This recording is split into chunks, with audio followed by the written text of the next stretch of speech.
Hello everyone, welcome. और पिछली video में हम लोग बायोटेक्नोलॉजी का देखे थे 9.1, जिसमें था हमारा कोर प्रिंसिपल्स और बाकी सब पार्ट। ठीक है, ये सब पार्ट हम देखे थे। प्लाज्मिड क्या होता है, जीन रिप्लिकेशन, जीन ट्रांसफ़र, ये सब प्रिंसिपल्स ऑफ बायोटेक्नोलॉजी जो कि मेन पार्ट था इसका, ये सब चीज़ें हम लोग देखे थे। और आज हम लोग आज हम लोग आ गए यहाँ पे 9.2 पॉइंट पे, जिसका नाम है tools of recombinant DNA technology. ठीक है, यहाँ पे हम लोग टूल्स देखने वाले हैं कि जो आरडीएनए टेक्नोलॉजी था, आरडीएनए टेक्नोलॉजी, इसके टूल्स क्या क्या हैं। अब आरडीएनए क्या क्या है, ये हम लोग पिछली वीडियो में देखे थे कि हम लोग रिकॉम्बिनेंट डीएनए बनाते हैं। रिकॉम्बिनेंट डीएनए का मतलब क्या है? रिकॉम्बिनेंट डीएनए का मतलब है कि हमारे पास जो डीएनए है उसको एडिट करना। ठीक है, हमारे पास जो डीएनए है उस पर अपन क्या करते हैं, उस पर अपन फॉरेन सीक्वेंस लाते हैं। ठीक है,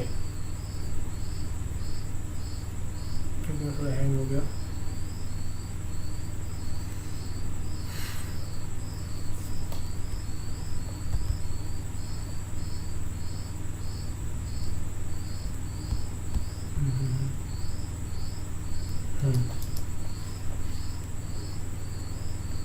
ठीक है, रिकॉर्डिंग चालू है। थोड़ा हैंग हो जाता है, लैपटॉप उतना अच्छा नहीं है। तो हम लोग यहाँ पे थे।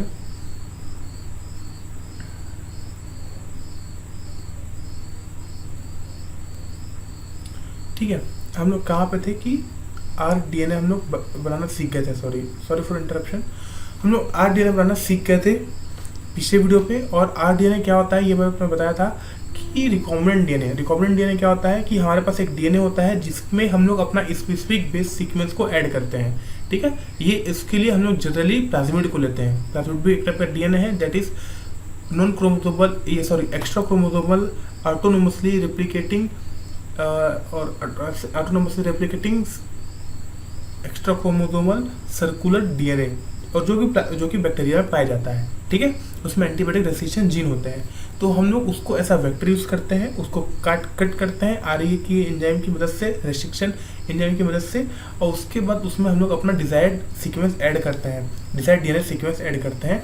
और डिजायर्ड सीक्वेंस ऐड करने के बाद उसको होस्ट में डालते हैं और उसके डीएनए पॉलीमरेज की मदद से उसकी मल्टीपल कॉपीज करते हैं। इसको जीन क्लोनिंग भी बोलते हैं। ठीक है, तो ये सब पार्ट। तो आरडीएनए क्या है, इसमें रिकॉम्बिनेंट डीएनए वही जो डीएनए में हमारा स्पेसिफिक बेस सीक्वेंस, हमारा डिजायर्ड जीन सीक्वेंस ऐड हुआ है, उसे ही हम आरडीएनए बोलेंगे।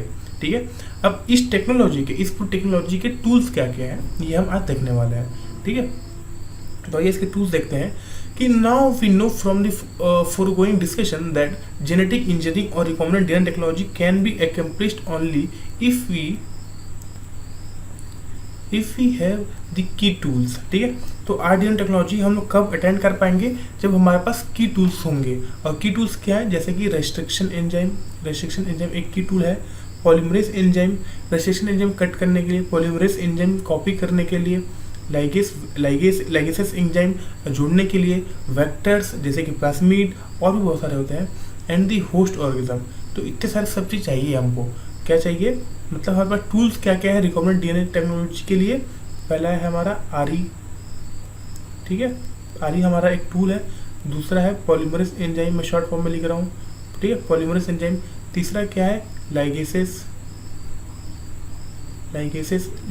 क्या है? एंजाइम है जो कि जोड़ने का काम आता है। उसके बाद क्या है? उसके बाद जो सबसे इम्पोर्टेंट है वेक्टर्स। और वेक्टर्स के बाद क्या है इसमें? हमारे होस्ट ऑर्गेनिज्म, जिसपे हम ट्रांसफ़र करने वाले हैं, ट्रांसफ़र करेंगे अपने डीएनए को, सब चीज़ कट पिट करने के बाद। ठीक है, तो ये सब 5 हमारे आरडीएनए टेक्नोलॉजी के टूल्स हैं। अब हम लोग इसको बारी बारी डिटेल में समझने वाले हैं। ठीक है, तो यहाँ पे जो सबसे पहला जो टूल आता है वो आता है आरी का। ठीक है, आरी लकड़ी काटते हैं ना, आरी चाहिए उसके लिए। तो ये हमारा आरी है, लेकिन ये डीएनए को काटता है। डीएनए लकड़ी है और ये आरी है। आरी मतलब आरई, रेस्ट्रिक्शन एंजाइम। अब देखिए क्या होता है, ये कहानी से शुरुआत होता है कि एक बार मैं इसको ट्राई कर दूँ क्या, पता नहीं काम क्यों नहीं कर रहा है। ठीक है, ये एक कहानी से चालू होता है। इन द ईयर 1963 में क्या होता है, the 2 enzymes responsible for restricting the growth of bacteriophage E coli were isolated. One of this added methyl group to DNA while the other cut DNA. The latter was called restriction endonuclease. क्या हुआ? 90 year था या जमाना था 1963 का, ठीक, जमाना था 1963 का। यहाँ पे क्या हुआ 1963 में? 2 एंजाइम, ठीक है, 2 एंजाइम डिस्कवर्ड हुए जो कि क्या कर रहे थे? restricts the growth of a bacteriophage। जो कि 1963 में 2 एंजाइम डिस्कवर्ड होते हैं जो कि बैक्टीरियोफेज की ग्रोथ को रेस्ट्रिक्ट कर रहे थे। अब कैसे रेस्ट्रिक्ट कर रहे थे? वो 2 एंजाइम जो थे, पहला था जो कि उसके डीएनए पे मिथाइल ग्रुप ऐड कर रहा था, मिथाइल ग्रुप एडिशन, ठीक है। पहला जो था वो क्या कर रहा था? वो मिथाइल ग्रुप ऐड कर रहा था, और जो दूसरा था वो क्या कर रहा था? वो कट कर रहा था। वो उसके डीएनए, वो उसके जो उसका जो डीएनए था उसको कट कर रहा था, कट दी डीएनए, ठीक है। तो दो टाइप के एंजाइम डिस्कवर्ड हुए जो कि बैक्टीरियोफेज को मार दे रहे थे। बैक्टीरियोफेज क्या होता है? वायरस होता है जो कि बैक्टीरिया के ऊपर अटैक करता है और उस पर अपना डीएनए इंट्रोड्यूस करता है, उससे अपना काम निकलवाता है, ठीक है। तो वो जो बैक्टीरिया था वो बैक्टीरियोफेज को मार दे रहा था। तो कैसे मारा था? 2 एंजाइम की मदद से, मतलब 2 तरीके से मारा था, दोनों टाइप के अलग अलग टाइप के एंजाइम को यूज करके। पहला जो एंजाइम था वो था जो मिथाइल ग्रुप ऐड कर रहा था और मार दे रहा था। उसका डीएनए था, उसका मान लीजिए उसका डीएनए था ऐसे, तो उस पर वो अपना मिथाइल ग्रुप ऐड कर दिया, CH3 मान लीजिए, मिथाइल ग्रुप ऐड कर दिया और वो मर गया। उसका डीएनए खराब हो गया ना आपको, क्योंकि उस पर जबरदस्ती का कुछ चीज़ ऐड हो गया तो खराब हो गया। तो पहले तो ये यूज़ करा था। जो दूसरा था वो क्या कर रहा था? वो उसका डीएनए को पीस कर देता था, काट दे रहा था।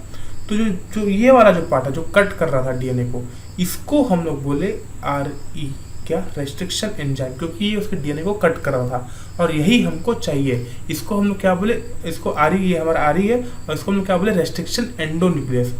एंडो 2 होते हैं, ठीक है, RE, रेस्ट्रिक्शन एंडोन्यूक्लियस और रेस्ट्रिक्शन एक्सोन्यूक्लियस। हमको उसको बारी बारी से भी देखेंगे।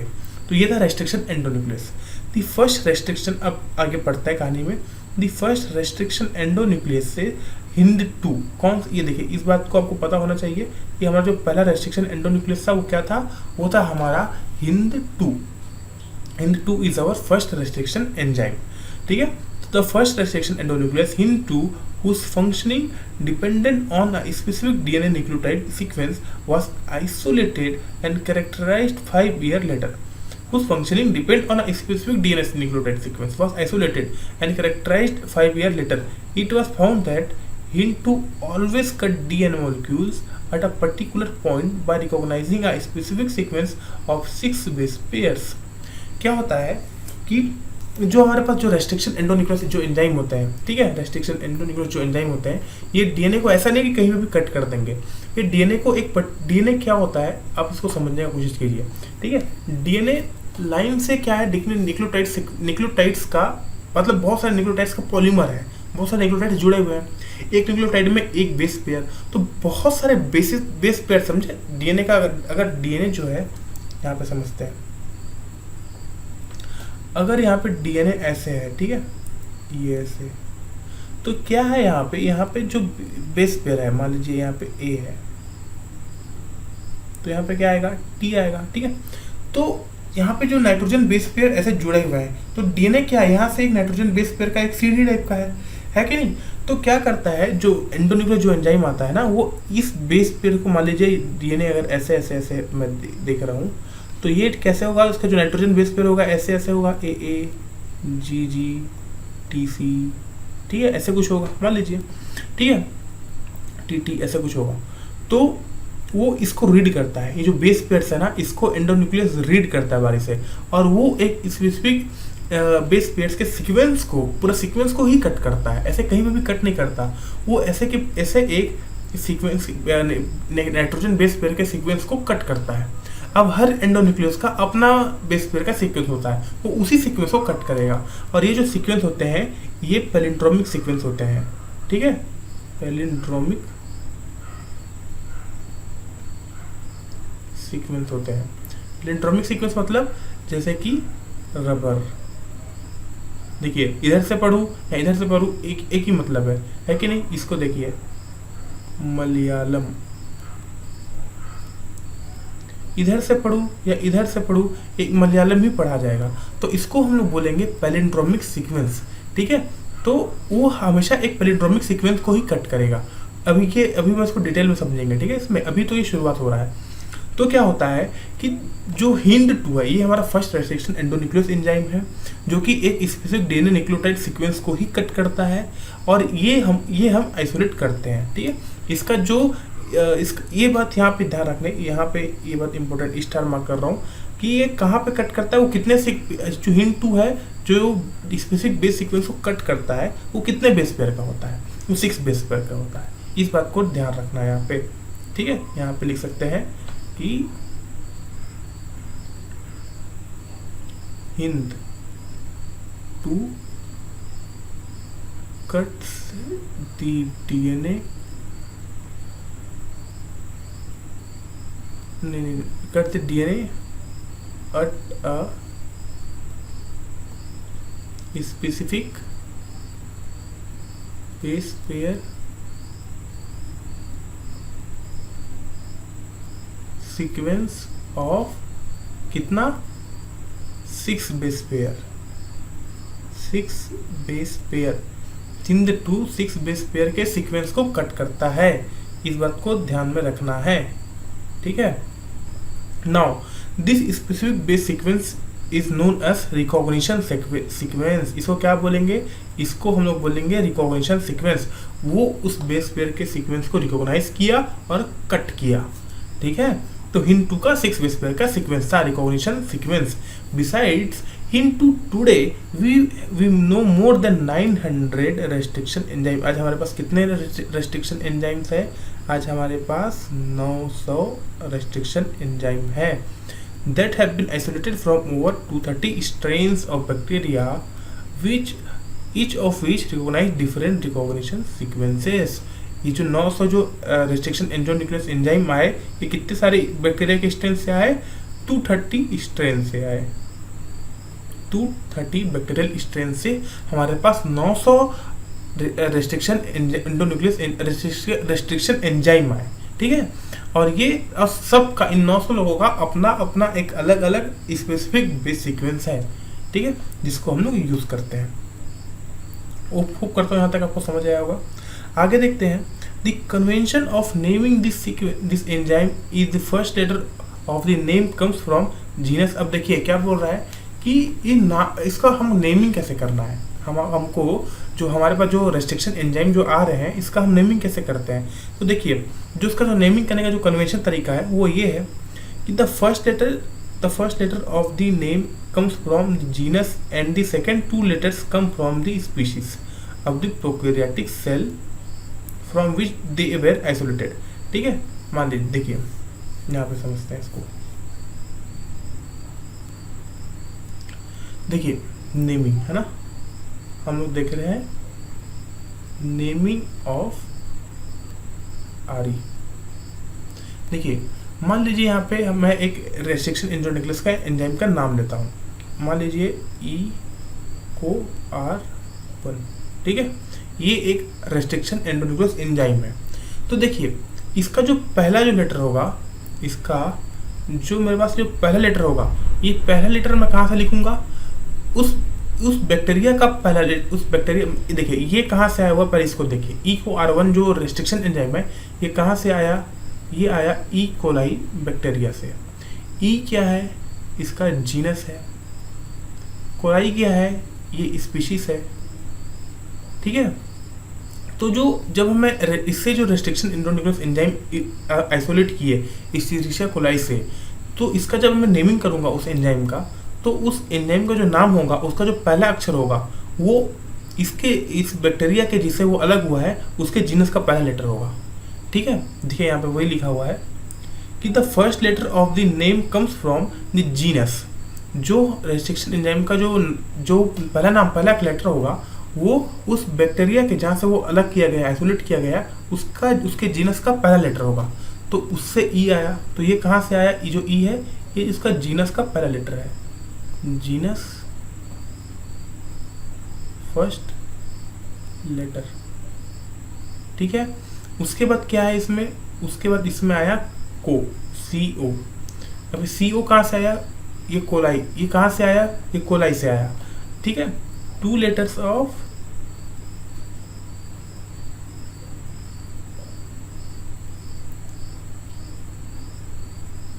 Two letters of species. तो पहले हमको जिस होस्ट से, जिस प्रोकैरियोटिक सेल से वो रेस्ट्रिक्शन एंजाइम अलग हुआ है, उस प्रोकैरियोटिक सेल के जीनस का पहला लेटर लिखना है, ठीक है। उसके बाद उसके स्पीशीज का दो लेटर, फर्स्ट दो लेटर लिखना है उसके स्पीशीज का, जैसे कि यहाँ पे को लिखा गया। उसके बाद जो आर आया, ये आर कहाँ से आया? ये आर आया स्ट्रेन का नेम, स्ट्रेन नेम। जो आर आया ये उसके स्ट्रेन का पहला नेम है, ठीक है। तो आर कहाँ से आया? आर स्ट्रेन के पहला नेम। और उसके बाद जो हमारे पास फर्स्ट, जो यहाँ पे फर्स्ट दिख रहा है, ठीक है, ये कहाँ से आया? ये जो फर्स्ट दिख रहा है ये कहाँ से आया? ये आया ऑर्डर से, ये है हमारा ऑर्डर, ठीक है। तो नेमिंग ऑफ रेस्ट्रिक्शन इंटरफेस हम कैसे करेंगे? जो भी हमारा पहला लेटर, जो भी जिससे भी वो अलग हुआ है, जिससे भी वो निकाला गया, आइसोलेट किया गया है वो रेस्ट्रिक्शन एंजाइम जो है, तो उस प्रोकैरियोटिक सेल के जीनस का पहला लेटर लिखना है। उसके बाद उसके स्पीशीज का दो लेटर, फर्स्ट दो लेटर लिखना है। उसके बाद उसके स्ट्रेन का पहला लेटर लिखना है। उसके बाद उसका ऑर्डर लिखना है। तो उसके ये पूरा हो जाएगा रेस्ट्रिक्शन एंडोन्यूक्लियस का नेमिंग, ठीक है। देखिए, the convention naming of this enzyme is the first letter of the name comes from the genus and the second two letters come from the species of the prokaryotic cell from which they were isolated. Example, EcoR1 comes from Escherichia coli RY13। देखिए strain में क्या नाम था? Escherichia coli RY13। तो इन EcoR1 the letter R is derived from the name of strain RY। उसका strain में क्या नाम था? RY।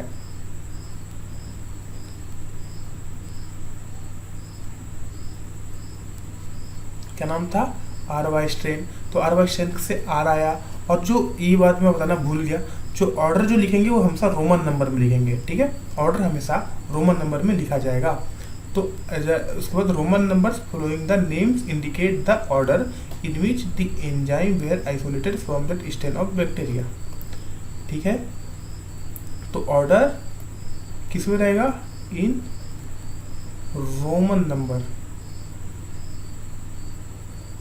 Order in Roman number, ठीक है। ये बात को ध्यान रखना है। आर क्या है? आर स्ट्रेन का पहला नाम है, first name of, first letter of strain, ठीक है। तो ये था नेमिंग, समझ आ गया होगा अभी तक। हम आगे चलते हैं। अब रेस्ट्रिक्शन, अब इससे अब हम यहाँ पे और भी देख सकते हैं, जैसे हिंद 2 ही है, ठीक है। तो हिंद 2 का कहाँ से आया होगा? तो इसको देख सकते हैं, हीमोफाइलस इन्फ्लुएंजा से आया हुआ है, ठीक है। तो इसको आप लोग ढूंढिए, हम लोग आगे चलते हैं। तो restriction enzyme belongs to a larger class. यहाँ पे देखिए, यहाँ पे ये इंपॉर्टेंट प्लेस है।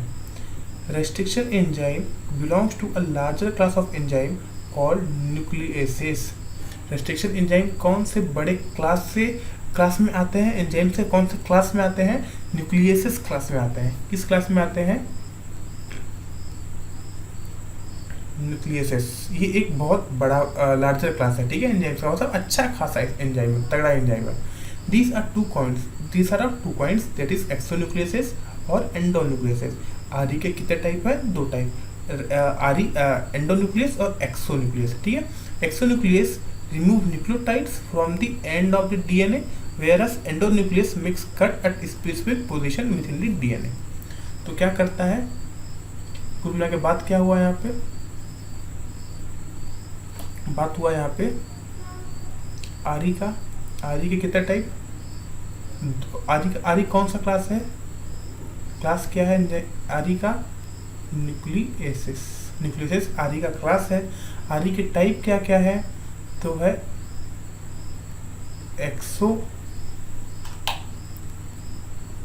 एक्सो और एंडो, ठीक है। एक्सो और एंडो, एक्सो कहाँ करेगा, कट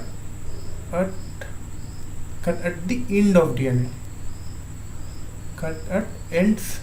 एंडो क्या करेगा, कट एट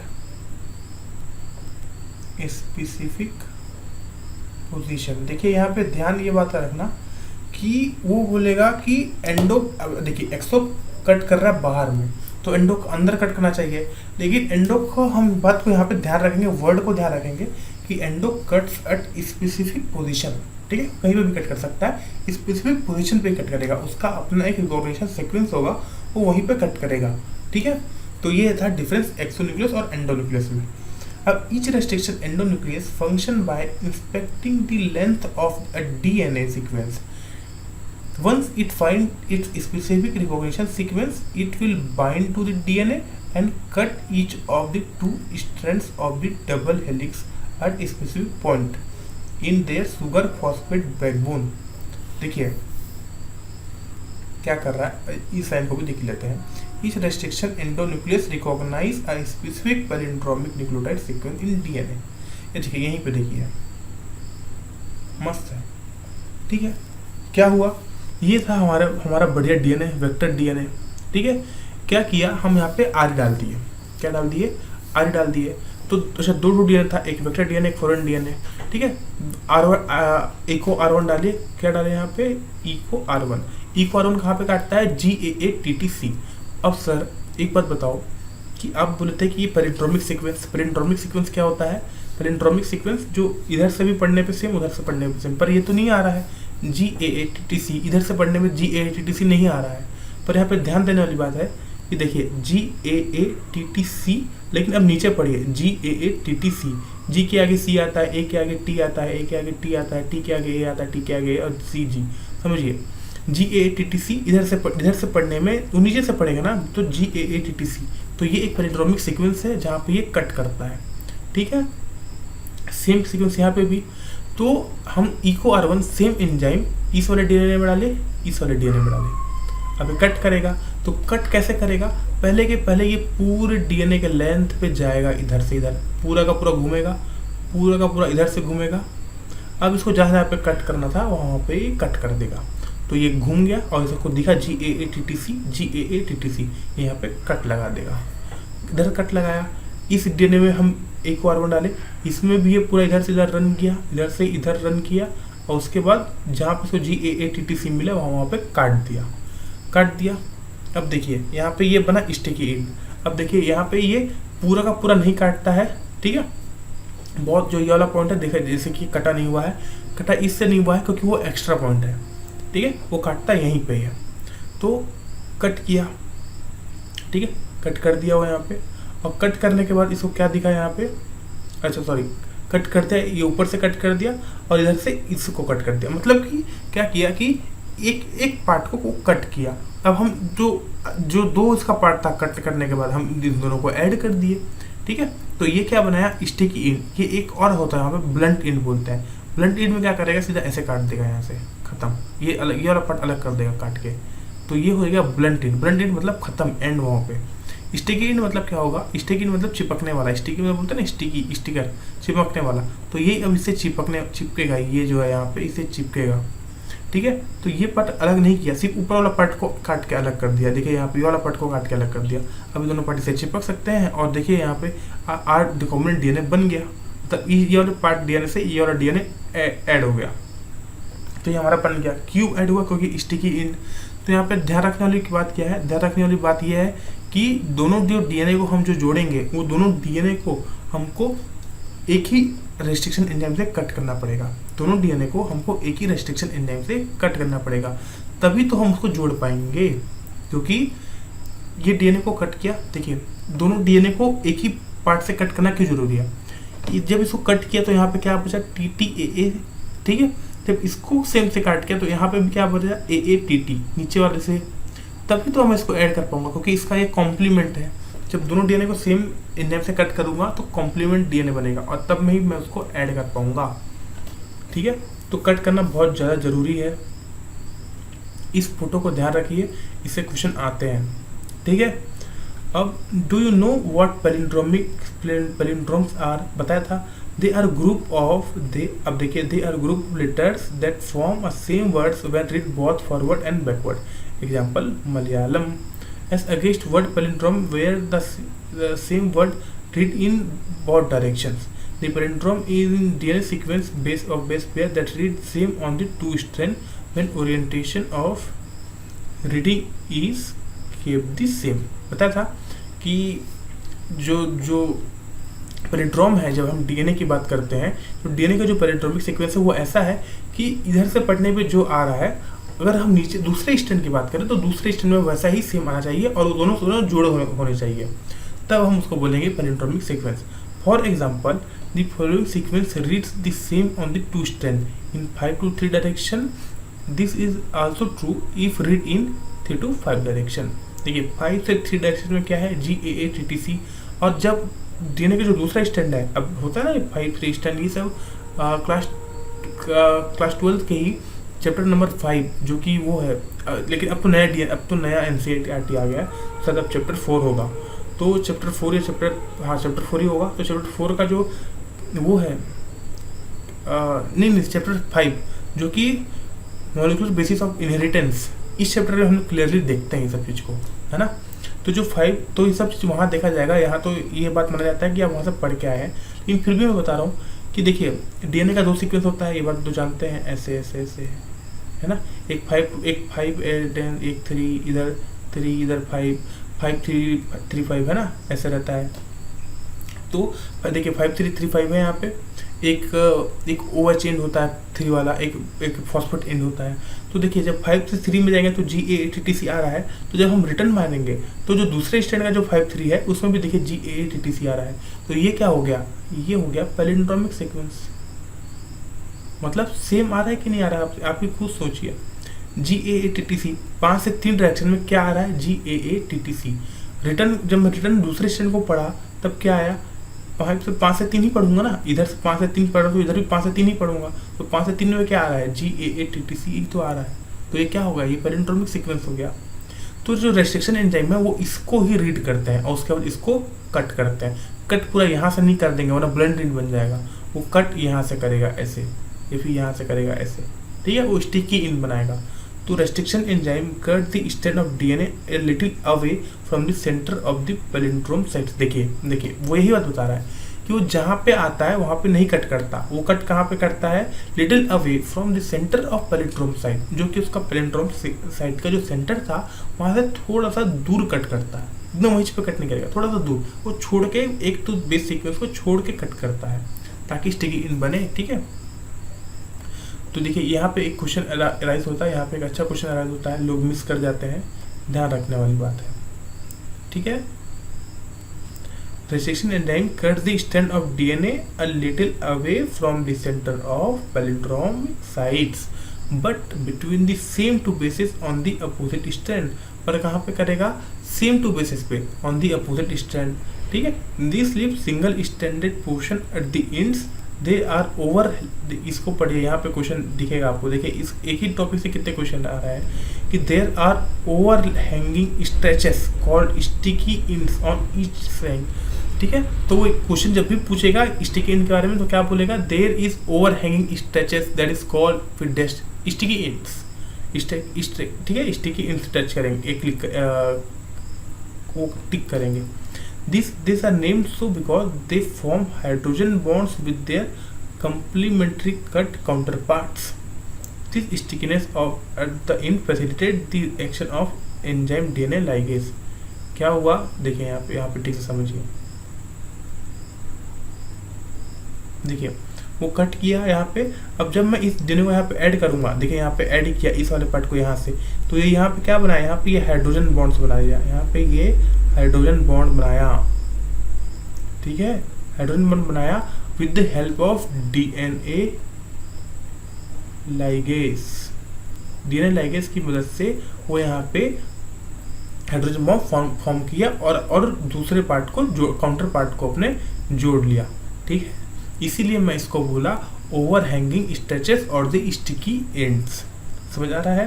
यहाँ इस पैराग्राफ से 2 क्वेश्चन आ सकते हैं। Restriction endonucleases are used in genetic engineering to form recombinant molecules of DNA. Restriction enzyme कहाँ यूज करते हैं?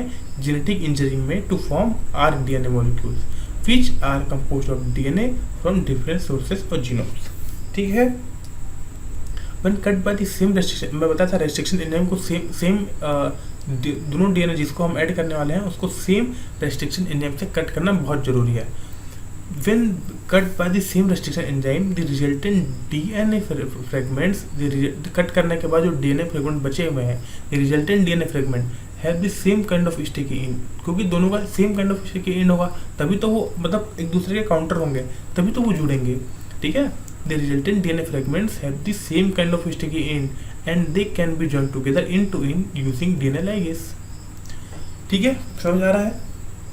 DNA को कट किया सेम रेस्ट्रिक्शन एंजाइम से, जिस 2 डीएनए को मेरे को जोड़ना था मैं उन दोनों को सेम रेस्ट्रिक्शन एंजाइम से कट किया। क्यों कट किया? ताकि मेरे पास काउंटर पार्ट्स बचे, इन दोनों डीएनए के काउंटर पार्ट्स हैं आए, है ना। तो दोनों को कट किया तो काउंटर पार्ट है, क्योंकि एक ही जगह में कटा है। GAATTC इसका भी कटा है, GAATTC इसका भी कटा है।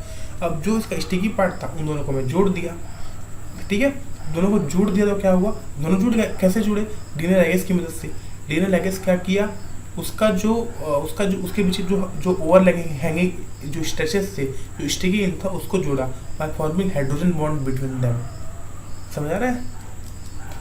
तो ये डीएनए लाइगेज का काम था और इससे मेरा आरडीएनए बन गया। फॉरेन डीएनए देखिए, वेक्टर डीएनए प्लाज्मिड। अब देखिए इन दोनों को मेरे को ऐड करना है। फॉरेन डीएनए को वेक्टर डीएनए में मेरे को ऐड करना है, तो क्या करूँगा? Same restriction enzyme cutting both foreign DNA and vector DNA at specific points. मैं आरी डाला, इसमें भी आरी डाला, इसमें भी सेम आरी डाला, दोनों के दोनों कट हो गए। अब क्योंकि एक ही आरी डाला हूँ, सेम आरी डाला हूँ, तो दोनों के दोनों सेम रिकॉग्निशन सीक्वेंस पे कटेंगे। सेम मतलब सेम सीक्वेंस पे ही कट करेगा ना, तो दोनों को कट कर दिया। अब दोनों के दोनों को जो पार्ट था, देखिए यहाँ पे ये वाला पार्ट है खाली, इधर ये वाला पार्ट है, तो क्या किया? दोनों के दोनों को जो डीएनए लाइगेज था वो जोड़ दिया। वो क्या किया? यहाँ पे डीएनए लाइगेज दोनों को जोड़ दिया। Ligases join foreign DNA to plasmid. देखिए यहाँ पे जुड़ गया है। ठीक है, अब क्या बन गया? आरडीएनए बन गया। अब ट्रांसफॉर्मेशन क्या होता है? वो एक सेल के अंदर इस प्लाज्मिड को ट्रांसफर कर दिया। इस सेल का ट्रांसफॉर्मेशन हो गया। ठीक है, सेल का ट्रांसफॉर्मेशन हो गया। अब जो सेल था वो डिवाइड कर लिया। तो ये था हमारा आरडीएनए टेक्नोलॉजी। बहुत सिंपल है कि नहीं? अब you may have realized that normally unless one cuts the vector and the source DNA with the same restriction enzyme, the recombinant vector molecule cannot be created। क्या बोल रहा है? You may have realized that normally unless one cuts the vector and the source DNA with the same restriction enzyme, the recombinant vector molecule cannot be created। अगर हम vector को और foreign DNA को same restriction enzyme से cut ना करें तो हमारा रिकॉम्बिनेंट वेक्टर मॉलिक्यूल नहीं बनने वाला। ठीक है, तो इसके लिए हमें आरडीएनए बनाने के लिए क्या करना पड़ेगा? हमें सेम रेस्ट्रिक्शन एंजाइम से दोनों के दोनों को कट करना पड़ेगा। ठीक है, तो इस बात का ध्यान रखेंगे। अब इसके आगे क्या है? इसके आगे है separation and isolation of DNA fragments. क्या है? Separation and isolation of DNA fragment. DNA fragment का सेपरेशन और आइसोलेशन। ठीक है, अब कैसे किया है इसको हम नेक्स्ट क्लास में देखते हैं। ठीक है, इस पार्ट को हम नेक्स्ट क्लास में देखेंगे आगे से। इसको यहीं तक, इस क्लास को यहीं तक एंड करते हैं। तो होप करता हूँ आपको ये बात, अभी तक हम जितना पढ़ाई की है ये सब चीज़ आपको समझ में आया होगा। अगर आपको समझ में नहीं आता ये चीज़, आप कमेंट में मेरे को बताइए, मैं फिर से उस चीज़ को थोड़े अच्छे तरीके से पढ़ाने की कोशिश करूँगा अगर मेरे में कोई प्रॉब्लम हुआ होगा तो। और नहीं तो आप क्या कर सकते हैं, आप इस वीडियो को फिर से बैक कीजिए और फिर से बैक करके देखिए। अगर आपको फिर भी कोई डाउट आ रहा है तो क्या कीजिए, साथ में एनसीईआरटी लेके पढ़िए। ठीक है, जब इसको पूरा मैं जो समझा रहा हूँ, क्योंकि एनसीईआरटी तो सेम है, तो आप इसको समझिए। समझने के बाद या सुनने के बाद फिर से एनसीईआरटी को एक बार अपने आप से वीडियो को पॉज करके रीड कीजिए। जब आप एनसीईआरटी को खुद से रीड करेंगे तो आपको ज़्यादा क्लियर होगा कॉन्सेप्ट जो है। उसके बाद फिर से वीडियो देखिए, तब देखना आपको एकदम हर चीज़, हर कॉन्सेप्ट क्रिस्टल क्लियर हो जाएगा। और उसके बाद आप अगर इसका नोट बना लेते हैं तो वेल एंड गुड, बहुत अच्छा हो जाएगा, एकदम सोने पे सुहागा। आप इसको नोट बनाइए और एकदम शॉर्ट नोट बनाइए, एकदम छोटा नोट्स। ठीक है, शॉर्ट नोट बनाने चलिएगा तो बहुत हेल्प करेगा। उसके बाद आपको कॉन्सेप्ट क्लियर हो जाएगा। इसके बाद आपको क्या करना है, सिर्फ क्वेश्चन प्रैक्टिस करना है कि नहीं। तो यहाँ से एनसीईआरटी तो हम कवर करते चले जाएंगे, इसके बाद क्वेश्चन प्रैक्टिस भी हम कर लेंगे, ठीक है। हम अभी तक कहाँ तक पढ़े हैं यहाँ पे हम अभी तक पढ़े हैं अपना ये रेस्ट्रिक्शन एंजाइम के बारे तक, ठीक है। इसके आगे हम ये डीएनए फ्रेगमेंट जेल इलेक्ट्रोफोरेसिस के बारे में पढ़ेंगे। इसके और भी बहुत सारे कॉन्सेप्ट हैं, हम जिसको बारी बारी से सबको देख लेंगे। एनसीईआरटी रीडिंग करना बहुत ज़रूरी है, जितनी बार आप एनसीईआरटी रीडिंग कर सकते हैं कीजिए, ठीक है। और एनसीईआरटी को अंडरलाइन करते चलिए, एकदम गंदा मत कर दीजिए एनसीईआरटी को। मेरा एनसीईआरटी बहुत ज़्यादा गंदा हो गया है और बहुत ही गंदा हो गया, क्योंकि मैं बहुत बार रीड किया और हर बार अंडरलाइन कर लेता था, तो क्या हुआ, बहुत गंदा हो जाता था, ठीक है। तो आप ध्यान रखिए, गंदा मत करना एनसीईआरटी को, साफ ही रखना, और लेकिन बार बार पढ़ते चलिए। एक बार वीडियो देखिए, मैं जो समझा रहा हूँ उसको समझिए, और उसके बाद फिर एनसीईआरटी को खुद से पढ़िए, ठीक है। कोई बहुत बड़ा चीज़ नहीं है, एक कॉपी में इसको इंपॉर्टेंट को लिखते चलिए, देखिए आराम से नंबर आएगा, कोई बहुत बड़ा चीज़ नहीं है, ठीक है। तो इन बातों का ध्यान रखिए और अपने बाकी चीज़ों का भी ध्यान रखिए, पढ़ाई लिखाई का, स्लीप साइकिल का, हर चीज़ का ध्यान रखिए और खुश रहिए, ठीक है। मिलते हैं नेक्स्ट वीडियो में, तब तक के लिए टाटा बाय बाय।